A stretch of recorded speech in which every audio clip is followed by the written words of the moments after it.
तो दोस्तों आज हमारे साथ हैं पंजाब यूनिवर्सिटी पंजाब विश्वविद्यालय के vice chancellor mister Arun K Grover. Welcome to the show sir and welcome to the radio. Thank you. Punjab University in itself has 75 departments और उन 75 डिपार्टमेंट्स के अंदर कितने कितने स्टूडेंट्स हैं, तो being a vice chancellor how do you manage all these things? Let me clarify. As far as the academic administration of the university is concerned, it is the responsibility of the Office of the Dean University Instructions. For all practical purposes, the academic vice chancellor of Punjab University is Dean University Instructions.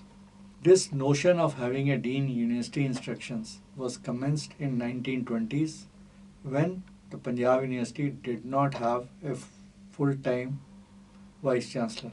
The first full-time Vice Chancellor of this university came into being in 1938. Whereas the academic administration of the university, particularly the campus component of the university, was entrusted or given to the Office of the Dean University Instruction, which typically was a senior most or a senior professor of the university who was willing to shoulder this responsibility. The university in Lahore, or the campus part of the university in Lahore, was only a small part of the overall Punjab University.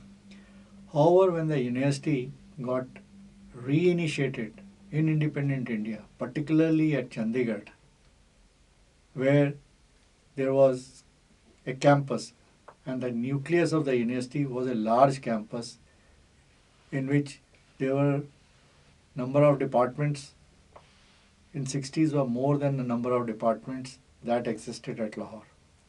So from the very inception, the university campus became a conglomeration of departments, and each of these departments was supposed to be an autonomous in itself, in the sense the department admitted students, department set the syllabi, the university department set how they had to conduct the exam, how to evaluate this thing. So the departments were given complete freedom. Now, over the decades, since Punjab University is a people's university and people give suggestions, and it is in a continuous process of evolution. University as it stands today, when it has 65 departments, there are traditional departments, plus there are also autonomous institutions which are like deemed universities embedded in a larger university. But what I mean is, say institutions like University Institute of Engineering Technology. Its counterpart is Punjab Engineering College. But Punjab University Engineering College today is a deemed university. Right. So UIT is like a deemed university embedded in a university campus. Same is the case for Dental College or the UALS or the University Institute of Applied Management Studies or the University Institute of Hotel Management or other integrated courses.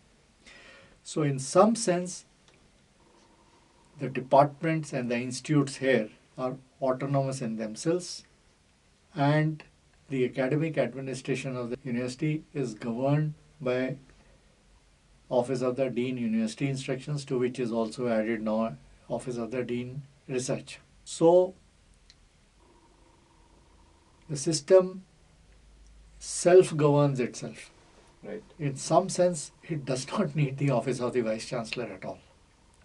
The Office of the Vice Chancellor is needed for the overall macro management of the university, because there is a campus, there are regional centers, there are constituent colleges, and there are affiliated colleges, 192 of them.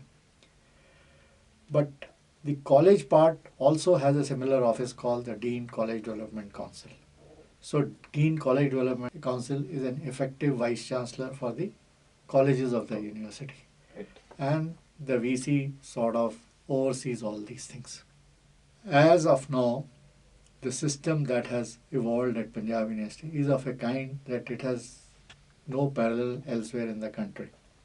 Each department, in fact, not each, but most departments today are such that they admit students, they set the exams, they have periodic exam papers are shown to the students, all the tutorials, whatever those internal assessments are, they are also known to them. End of the semester exams papers are also shown to the students. So by the time a department completes its work and the result is sent to the, say, or central office for just announcement, all the hiccups have been taken care of. So, as far as the academic administration is concerned, there are not that many issues Right. that needs redressal by the office of the vice chancellor. However, in order that there is some uniformity, so that are similar norms being adopted in doing things on behalf of a given university, we need exchange of information and some coordination and learning from each other. So, in order to do that, over last 2 years, we have evolved a system that earlier infrequent meetings between the DUI and the chairpersons have been made a regular affair. Now, every month, Dean University Instructions convenes a monthly meeting of the chairpersons, to which the deans of the faculties are invited, to which the deans like Dean Students Welfare, Dean Alumni Relations, and so on, say Dean Research, even the President of the Teachers Association are invited. The agenda of this meeting is determined by the office of the DUI on the basis of what he or she wishes to communicate to his other colleagues, or the issues that a DUI's office may have received from a given department or for a given dean, which are of general interest. For instance, the Dean Science overlooks the interest of all the science departments. Dean Science sits in the selection of faculty for all the science departments. So, the deans could have things that they wish to be articulated to this thing.